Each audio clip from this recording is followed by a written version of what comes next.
Hello, everybody. This is Anna Karenina by Leo Tolstoy. Part 4, Chapter 2. On his return home, Vronsky found a note from Anna. "I'm ill and unhappy," she wrote. "I cannot go out, and I cannot live longer without seeing you. Come this evening. Alexey Alexandrovitch will be at the council from 7 o'clock till 10. This invitation, given in spite of her husband's formal prohibition, seemed strange to him, but he finally decided to go to Anna's. Since the beginning of the winter, Vronsky had been a colonel, and since he had left the regiment, he lived alone.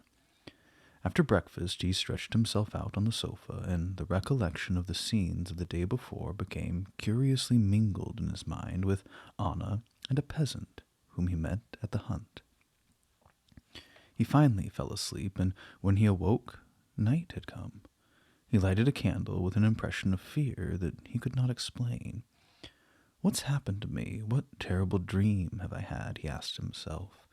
Yes, the peasant, a dirty little man with a disheveled beard, bent something or other up double and pronounced some strange words in French.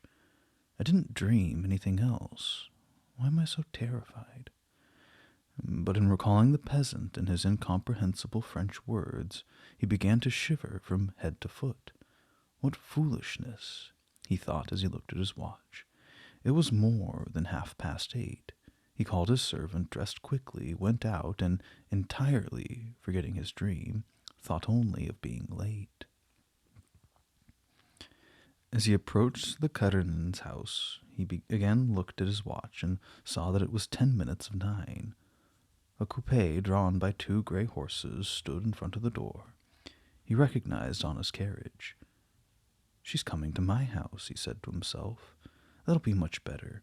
I hate this house, but, however, I'm not going to appear as if I wish to conceal myself."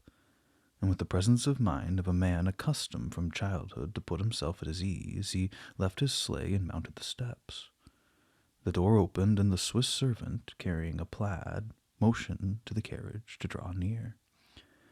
As little observing as Vronsky was, he was struck by the astonished look on the Swiss servant's face. He went on, however, and came near running against Alexey Alexandrovitch.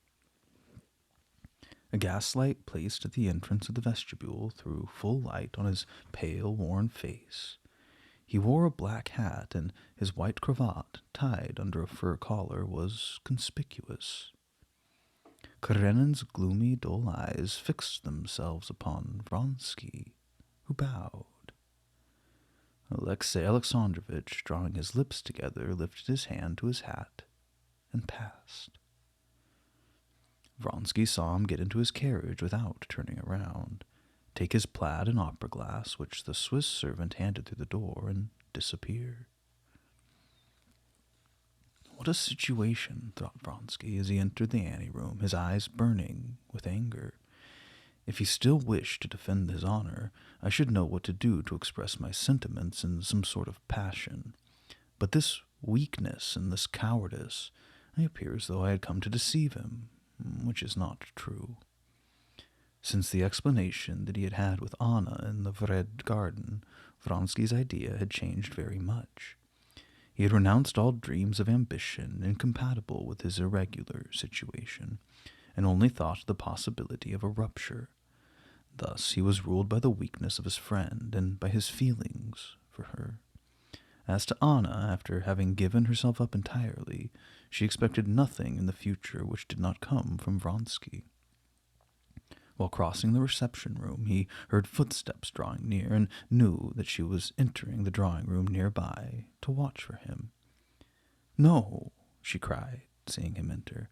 "Things cannot go on in this way." And at the sound of her own voice, her eyes filled with tears. "What's the matter, my friend?"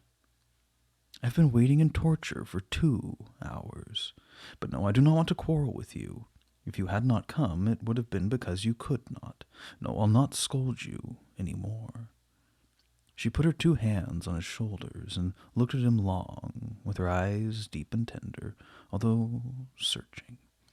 She looked at him for all the time that she had not seen him, comparing, as she always did, the impression made by the present moment with the memory he had left her, and feeling, as she always did, that imagination was carried away by reality.